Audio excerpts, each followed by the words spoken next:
Okay, Andy, Warren and Stuart Watson here after Ipswich Town's 2-0 victory over Lincoln City. Two sides to this one, Stu. There's the good side. There's the 2-0 win. Very comfortable, dominant.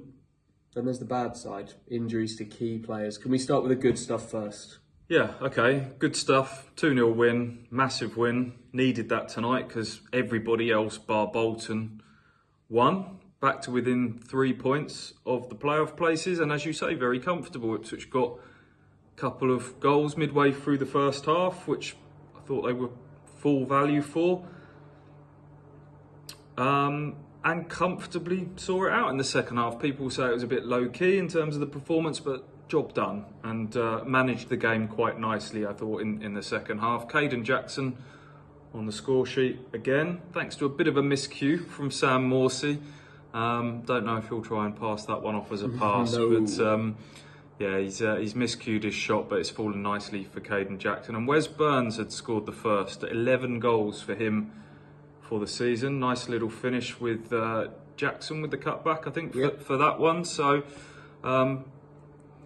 yes, in terms of result, in terms of the performance, a very good night, but slightly soured by some key injuries in that second half. Yeah, that's the story of the second half, isn't it? The job was done by half time.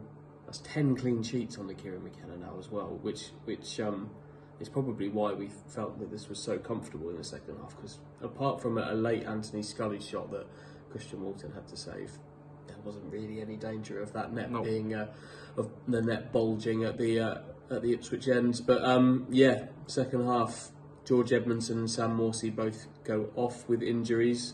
Sounds like there's maybe one of those is worse than the other one, but we'll get onto that in a minute. But not just that, there's hobbling players on the pitch as well. Luke Wolfenden visibly for much of that second half was hobbling. He wasn't at full pelt, and breaking into a sprint seemed tough work for him. Wes Burns was down and needed treatment. He seemed to run it off, and Dominic Thompson had a bit of a hobble as well. He's been in the wars quite a lot at the moment. Dominic Thompson, he picks up little niggles here and there, but has always got by. But you could feel those injuries just sap something out of the crowd, couldn't you? I think we all know how important those two players, Morsey and Edmondson in particular, are to this team.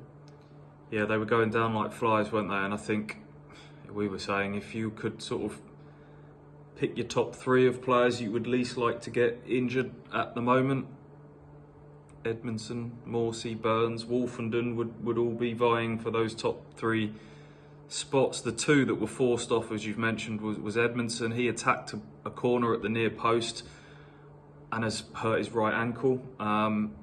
Very swollen was McKenna's verdict afterwards, and it's very likely, he says, it's going to take a big turnaround for him to be available for Saturday's game against Portsmouth. Massive game, we'll talk about that in a minute. On came Cameron Burgess, slotted into that left side of the back three, but obviously it's been that same back three, hasn't it, throughout Kieran McKenna's reign, and those clean sheets that you've mentioned have been the bedrock of everything.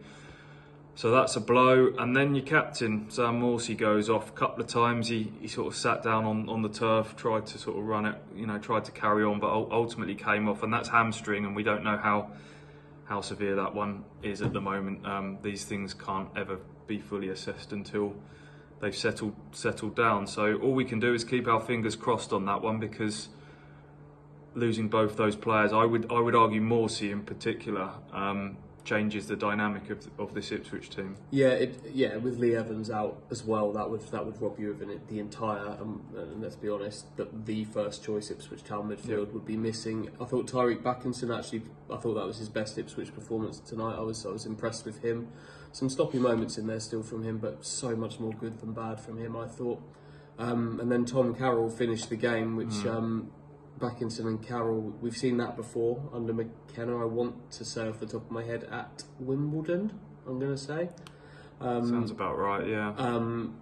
And while both have qualities, it's not Morsey and Evans, is it? So no, you're losing a huge amount. With losing both of those, you're losing some physicality, some drive in there. They're both technical players, Backinson and Carroll, but you're losing a bit of edge in that central midfield, which tonight it was okay. The job was done. They were 2-0 up, but Portsmouth at home on Saturday is is a different kettle of fish. They won again tonight. They've won 6 in 7. So 2 in-form sides, both vying for top 6, going head-to-head on Saturday. It's a big game, and Ipswich could do with their big players being available, and it looks like they're going to be out without one at least, if not 2, maybe more if Wolfenden or Burns have managed to sort of carry on but have picked something up. We'll see. I mean, Burns, and that would be another one that they don't have a player like him at all, and he terrorised Lincoln in that first half, didn't he? Yeah, he did.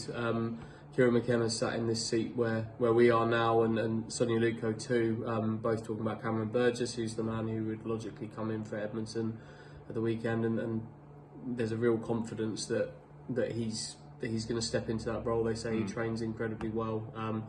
Few days for all of that to settle down, and hopefully there won't be too many missing for a really big game on Saturday.